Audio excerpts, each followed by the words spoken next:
खामोशी की चीख, एक गरीब लड़की की क्राइम स्टोरी। रश्मि की जिंदगी का हर दिन एक जंग था। वो कोई साधारण लड़की नहीं थी, बल्कि गरीबी और मजबूरी के बोझ तले दबी हुई वो आत्मा थी जिसे जीने के लिए हर दिन अपना लहू पसीना बहाना पड़ता था। उम्र मुश्किल से 19 साल थी, लेकिन चेहरे पर बचपन की मासूमियत के साथ साथ जिम्मेदारियों की कठोर लकीरें साफ दिखती थीं। उसकी मां बिस्तर पर पड़ी रहती थी। पुरानी बीमारी ने उसके शरीर को खोखला कर दिया था। बाप का साया बहुत पहले ही उठ चुका था। बचपन में पिता की लाश जब मिट्टी में मिली थी, तब रश्मि ने समझ लिया था कि अब इस घर को चलाना उसी का काम है। रश्मि ने पढ़ाई छोड़ दी थी। स्कूल की किताबें उसके सपनों में अभी भी आती, लेकिन वो जानती थी कि उसकी असली किताब अब झाड़ू पोंछा, बर्तन और कपड़ों का ढेर है। हर सुबह जब सूरज निकलता तो उसके साथ ही वो अपना थैला उठाकर मोहल्लों में घर घर काम करने निकल जाती। उसके पैरों की चप्पल टूटी हुई थी, लेकिन उसके दिल में हिम्मत जिंदा थी। शहर के बड़े मोहल्ले में गांव के पास बने अमीरों के इलाके में रश्मि काम करने जाती थी। वहां बड़े बड़े मकान, चमचमाती गाड़ियां और सोने चांदी से सजे हुए लोग रहते थे। रश्मि उन घरों के लिए सिर्फ एक काम वाली थी, लेकिन उनके लिए वो जरूरत भी थी। ऐसे ही एक घर था, कुमार साहब का मकान। कुमार साहब उम्र में 50 के करीब होंगे। चेहरा हमेशा पसीने से चमकता, पेट निकला हुआ और आंखों में अजीब सी प्यास। मोहल्ले में उनकी गंदी आदतों की चर्चा होती रहती थी। लोग कहते थे, कुमार की नजर से कोई औरत बच नहीं सकती। रश्मि जब पहली बार वहां काम करने गई, तभी उसने उनकी आंखों का बोझ महसूस कर लिया था। जब वो झाड़ू लगाती तो उसकी झुकी हुई कमर पर उनकी नजरें ऐसे टिक जाती जैसे कोई शिकार देख रहा हो। रश्मि घबराकर जल्दी जल्दी काम करती और भाग जाती, लेकिन मजबूरी उसे बार बार उसी घर में खींच लाती थी। नजरें जो डराती थीं, कुमार जब भी उसके पास आते, रश्मि के सीने में सिहरन दौड़ जाती। तू तो बड़ी मेहनती है, वो मुस्कुराते हुए कहते। रश्मि चुप रहती। तेरे जैसी लड़की अगर चाहे तो वो बात अधूरी छोड़ देते, लेकिन उनके चेहरे की हंसी रश्मि के लिए किसी हथियार से कम नहीं होती। उसकी आंखें बार बार भर आती। कभी वो घर लौटकर मां के सामने रो देती, तो कभी तकिए में चेहरा छिपाकर सुबकती, लेकिन किसी से कुछ कहती नहीं, क्योंकि सच कहने का मतलब था काम खो देना, और अगर काम चला गया तो दवाइयों के पैसे कहां से आते। डर का दिन एक दिन ऐसा हुआ जो रश्मि की जिंदगी को बदल गया। सुबह सुबह वो कुमार के घर पहुंची। दरवाजा खुला और अंदर सिर्फ वही थे। मालकिन मायके गई हुई थी, बाकी नौकरानियां छुट्टी पर थीं। घर का सन्नाटा और भी डरावना था। रश्मि ने सोचा, जल्दी काम खत्म कर दूं और निकल जाऊं। वो झाड़ू लगाने लगी, तभी पीछे से कुमार की भारी आवाज आई। रश्मि, वो कांप गई। जी साहब, कुमार पास आकर बोले। तेरी मां की तबीयत कैसी है? ठीक नहीं, रश्मि ने धीरे से कहा। दवा लाती होगी तू? जी, पैसे से ही तो सब होता है। कुमार मुस्कुराए। अगर मैं तुझे पैसे दूं, ढेर सारे, तो? रश्मि चुप रही। उसने झाड़ू उठाकर तेजी से काम करना शुरू कर दिया, लेकिन कुमार अब उसके बेहद पास खड़े हो चुके थे। उनका साया उसके ऊपर पड़ रहा था। डर मत, उन्होंने धीरे से कहा। रश्मि का गला सूख गया, उसके हाथ कांपने लगे। तभी उसने अपना सामान समेटा और बोली, मुझे जाना है, मां इंतजार करेगी। कुमार ने दरवाजे पर जाकर ताला लगा दिया। रश्मि के पैरों तले जमीन खिसक गई। ये क्या कर रहे हैं साहब? उसकी आवाज कांप रही थी। कुमार हंसा। डर क्यों रही है? तेरे जैसी लड़की को मैं रानी बना सकता हूं, बस मेरे पास बैठ जा। रश्मि की आंखों से आंसू निकल आए। उसने दरवाजे की तरफ दौड़ लगाई, लेकिन कुमार ने उसका हाथ पकड़ लिया। टूटी चीख उसका दिल धक धक करने लगा। गले से चीख निकलने ही वाली थी कि उसने खुद को रोक लिया। अगर वो चिल्लाती तो बाहर बदनामी उसकी ही होती। लोग उसी को दोष देते, काम वाली है, ध्यान खींचती होगी। कुमार उसका चेहरा अपने पास खींचने लगे। रश्मि ने पूरी ताकत से धक्का दिया और भागकर दरवाजा खोल दिया। बाहर निकलते ही वो सड़क पर गिर पड़ी। उसके शरीर में जैसे जान ही नहीं बची थी। उस दिन जब वो घर पहुंची, उसकी मां ने पूछा, क्या हुआ बेटी? रश्मि ने सिर झुका लिया। कुछ नहीं मां, लेकिन उसकी आंखों का डर छिपाए नहीं छिपा। खामोश मजबूरी। अगले दिन भी वो काम पर गई, क्योंकि अगर नहीं जाती तो पेट खाली रह जाता, लेकिन अब उसका मन कांपता रहता। कुमार की नजरें हर दिन और गंदी होती जा रही। जेल की सलाखों के पीछे लोहे की मोटी सलाखों से छनकर आती धूप रश्मि के चेहरे पर पड़ती, लेकिन उसके भीतर अंधेरा ही अंधेरा था। जेल में दिन और रात का फर्क मिट चुका था। हर सुबह जब पहरेदार ताले खोलकर चिल्लाते, उठो सब, तो रश्मि की आंखें वैसे ही सूनी रहती। जेल के अंदर औरतें तरह तरह की थीं, कोई चोरी के जुर्म में, कोई हत्या में, कोई राजनीति के चक्कर में, लेकिन रश्मि उनके बीच भी अलग थी। उसका अपराध उसके चेहरे की मासूमियत को झुठलाता था। लोग उसे देखते और कानाफूसी करते, यही है वो लड़की जिसने अपने मालिक का खून कर दिया था। कुछ औरतें उसे दया भरी नजरों से देखतीं तो कुछ ताना मारतीं, अरे गरीब थी तो भूखी मर जाती, खून करने की क्या जरूरत थी। लेकिन रश्मि चुप रहती। उसके दिल में बस एक ही सवाल था, क्या मैंने सच में गुनाह किया या मैं मजबूर थी। अंधेरे में दोस्ती जेल में उसकी मुलाकात हुई मीरा से। मीरा उम्र में उससे बड़ी थी, आंखों में अजीब सी चमक थी और चेहरे पर दर्द की गहरी लकीरें। मीरा ने पहली बार उससे कहा, तू चुप क्यों रहती है हमेशा, तेरी आंखों में बहुत दर्द है। रश्मि ने सिर झुका लिया, मैं बोलूं भी तो कौन सुनेगा। मीरा उसके पास आकर बोली, सुनने वाले बहुत हैं, बस तूने अब तक सही लोगों से नहीं कहा, बता तेरे साथ क्या हुआ। धीरे धीरे रश्मि ने अपनी पूरी कहानी मीरा को बता दी। कैसे कुमार ने उसे सताया, कैसे उसकी मजबूरी ने उसकी जिंदगी छीन ली और कैसे गुस्से में उसने खून कर दिया। मीरा ने लंबी सांस ली। ये गुनाह नहीं है, ये तेरी चीख है जो खून बनकर निकली।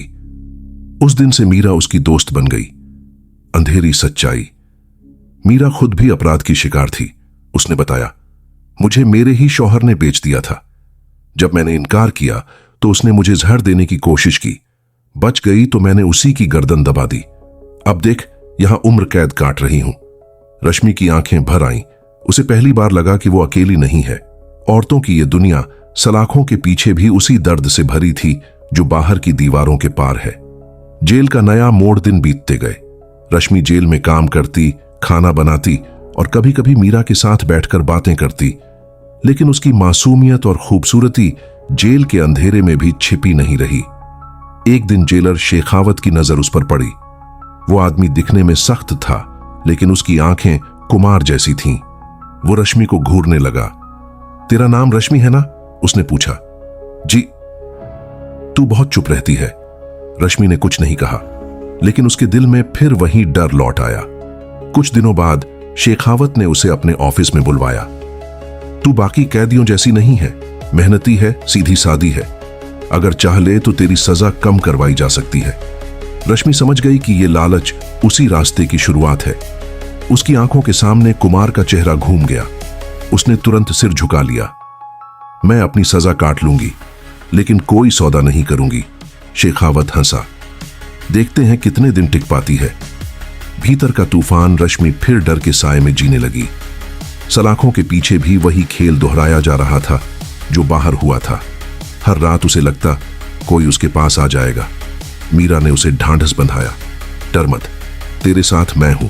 अगर किसी ने हाथ भी लगाया तो उसकी उंगलियां तोड़ दूंगी। लेकिन रश्मि जानती थी कि ताकतवर लोग जेल की दीवारों से भी बड़े होते हैं। अचानक मौत। एक रात जेल में हड़कंप मच गया। मीरा को उसके सेल में मृत पाया गया। किसी ने कहा दिल का दौरा पड़ा है, लेकिन रश्मि ने उसके चेहरे पर नीले निशान देखे। वो समझ गई मीरा की मौत दुर्घटना नहीं थी, बल्कि हत्या थी। उसका दिल कांप उठा। क्या अगली बारी मेरी है? बदले की आग।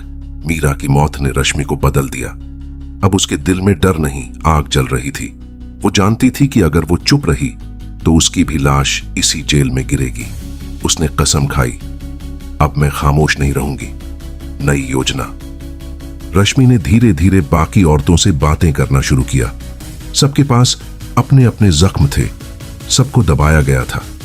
उसने उन्हें कहा, अगर हम सब एकजुट हो जाएं, तो कोई हमारी खामोशी को दबा नहीं पाएगा। धीरे धीरे जेल की औरतें उसके साथ आने लगीं। वो सब मिलकर सच्चाई बाहर पहुंचाने की योजना बनाने लगी। तूफान आने वाला है। शेखावत को भनक लग गई। उसने रश्मि को धमकाया, बहुत उड़ रही है तू। याद रख, तेरे लिए सलाखों से बाहर कभी सूरज नहीं निकलेगा।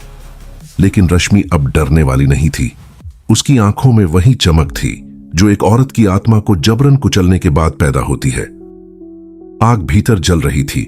मीरा की मौत ने रश्मि के अंदर सब कुछ बदल दिया था। वो अब वही डरी सहमी लड़की नहीं रही।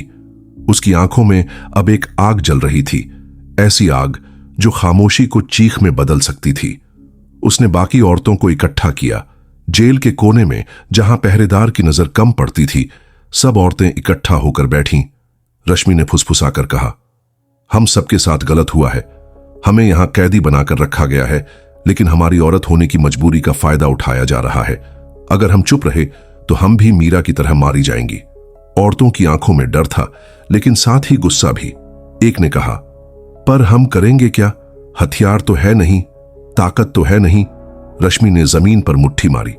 हमारे पास हमारी हिम्मत है और एकता है, यही हमारा हथियार है।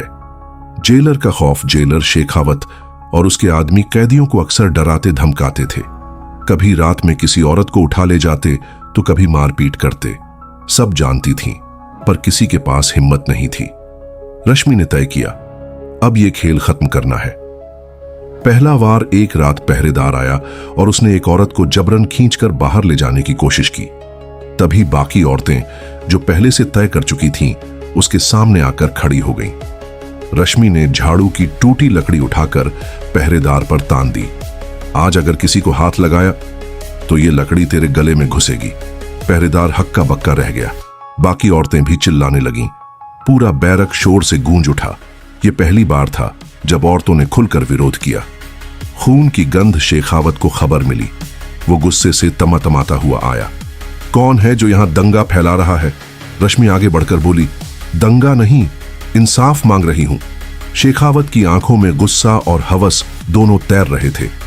तुझे तो मैं बहुत दिन से देख रहा हूं, अब तेरी अकड़ तोड़नी पड़ेगी। उसने उसे पकड़ने की कोशिश की। तभी बाकी औरतें भी उस पर टूट पड़ी। किसी ने ईंट उठाई, किसी ने बर्तन, किसी ने लकड़ी। शेखावत और उसके आदमियों पर अचानक हमला हो गया। खून बहने लगा, चीखें गूंजने लगी। जेल की दीवारों में पहली बार औरतों की बगावत की आवाज उठी थी। आजादी का सपना जेल का माहौल बदल चुका था। अब औरतें शेखावत और उसके आदमियों के लिए डर नहीं बल्कि खौफ बन चुकी थीं। रश्मि रात में चुपचाप आसमान की तरफ देखती और सोचती, क्या सच में मुझे कभी आजादी मिलेगी या मेरी जिंदगी बस सलाखों और खून के बीच ही खत्म होगी? लेकिन उसके दिल में अब उम्मीद थी। वो जानती थी कि अब वो अकेली नहीं है। बाहर की दुनिया, बाहर मीडिया में भी खबर फैलने लगी। जेल में महिलाओं की बगावत, जेलर पर गंभीर आरोप। सोशल वर्कर और महिला संगठन जेल पहुंचने लगे। रश्मि और बाकी औरतों की आवाज अब बाहर तक पहुंच रही थी, लेकिन साथ ही खतरा भी बढ़ गया था। साजिश शेखावत, जो बुरी तरह पिट चुका था, अब बदला लेने की फिराक में था। उसने अपने रसूख का इस्तेमाल करके योजना बनाई। रश्मि को खत्म करना होगा। एक रात जब सब सो रहे थे, दो पहरेदार चुपके से उसके बैरक में घुसे। उनके हाथ में तेज चाकू थे, लेकिन रश्मि पहले से सतर्क थी। जैसे ही वो पास आए, उसने चीख मार दी। बाकी औरतें जाग गईं। सबने मिलकर उन पहरेदारों को पकड़ लिया। एक बार फिर बैरक में खून बहा, लेकिन इस बार वो खून गुनहगारों का था। असली लड़ाई अब मामला सरकार तक पहुंच गया। जांच शुरू हुई। शेखावत और उसके लोग गिरफ्तार किए गए, लेकिन रश्मि जानती थी कि असली लड़ाई अभी बाकी है।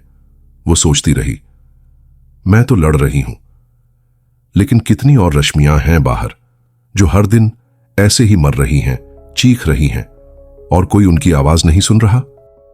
राधा की जिंदगी धीरे धीरे जैसे किसी अंधेरे कुएं में उतरती जा रही थी। उसने जो देख लिया था, जो झेला था, वह किसी से कह भी नहीं सकती थी। अगर वह किसी को बताती तो शायद सबसे पहले लोग उसी पर उंगली उठाते। रात को उस घर में क्या कर रही थी? अकेली क्यों गई? जरूर कोई राज है। यही सोचकर वह चुप रही, मगर भीतर का डर हर रोज उसे तोड़ रहा था। राजीव ने भी उसकी चुप्पी को अपना फायदा समझा। वह जब भी राधा को देखता, उसकी आंखों में वही गंदी चमक लौट आती। वह अक्सर राधा को अकेले में रोककर कहता, डरने की कोई जरूरत नहीं है राधा। अगर तू मेरी बात मान जाए तो तुझे कभी किसी चीज की कमी नहीं होगी। तुझे अच्छे कपड़े, अच्छा खाना और रहने की जगह भी मिल जाएगी। बस मुझे खुश करना होगा। राधा को गुस्सा आता, मगर मजबूरी से वह आंखें झुका लेती। उस दिन के बाद से उसने राजीव के घर काम पर जाना कम कर दिया, लेकिन उसके परिवार की जरूरतें उसे बार बार वहीं खींच ले जाती।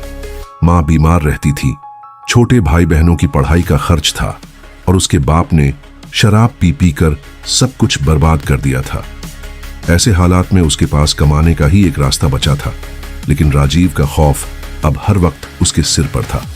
उसने एक रात देखा कि कोई उसका पीछा कर रहा है। जब वह तेजी से मुड़ी तो देखा वही राजीव गली के मोड़ पर खड़ा था और अंधेरे में मुस्कुरा रहा था। राधा का खून सूख गया। उसने घर आकर दरवाजा भीतर से बंद कर लिया, मगर नींद उसकी आंखों से कोसों दूर थी। अगली सुबह मोहल्ले में खबर फैली कि राजीव की बीवी मायके चली गई है। अब वह घर में बिल्कुल अकेला था। यह सुनकर राधा के पैरों तले जमीन खिसक गई। उसे लगा कि अब वह और ज्यादा खतरे में आ चुकी है। राजीव बार बार उस पर दबाव डालने लगा। वह उसे पैसे, गहनों और सुख सुविधाओं का लालच देता, मगर राधा साफ इनकार कर देती। यही इनकार उसके लिए और भी खतरनाक साबित हुआ। एक दिन जब राधा राजीव के घर झाड़ू पहुंचा कर रही थी, अचानक दरवाजा अंदर से बंद हो गया। राधा ने घबराकर पीछे मुड़कर देखा। राजीव मुस्कुराता हुआ उसके सामने खड़ा था। बहुत दिन से भाग रही है मुझसे राधा, आज तो कहीं नहीं जा पाएगी। राधा ने पूरी ताकत से चिल्लाने की कोशिश की, मगर राजीव ने उसका मुंह दबा दिया। वह छटपटाई, चीखी, फर्श पर हाथ पैर मारे, मगर राजीव की ताकत के सामने उसका नाजुक शरीर हार गया। उस पल में राधा ने महसूस किया कि उसकी इज्जत, उसका भरोसा, उसकी आत्मा सब कुछ कुचल दी गई। उस घटना के बाद राधा बदहवास सी घर लौटी। उसका चेहरा पीला पड़ गया था, आंखें लाल थीं और होंठ कांप रहे थे। उसने आईने में खुद को देखा और एक सवाल मन में गूंजा, क्या मैं अब भी वही राधा हूं या मैं मर चुकी हूं? लेकिन यह सब खत्म नहीं हुआ। राजीव अब खुलेआम राधा को धमकाने लगा। अगर तूने किसी को कुछ बताया तो तेरी इज्जत को पूरे मोहल्ले में उछाल दूंगा। लोग तुझ पर ही शक करेंगे, मुझ पर नहीं।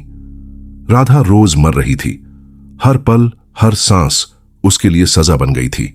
वह अपने भाई बहनों की आंखों में उम्मीद देखती और अंदर से टूट जाती, मगर उसके भीतर एक और आग जल रही थी, इंसाफ की आग।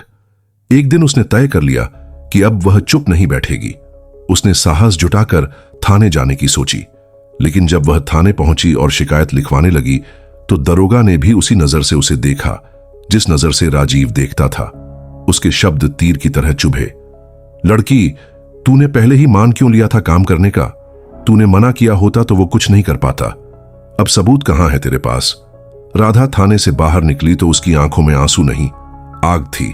उसे समझ आ गया था कि यह लड़ाई अब सिर्फ उसकी नहीं रही, यह उन सभी औरतों की लड़ाई है जो रोज ऐसी दरिंदगी का शिकार होती हैं और आवाज उठाने पर भी चुप करा दी जाती है।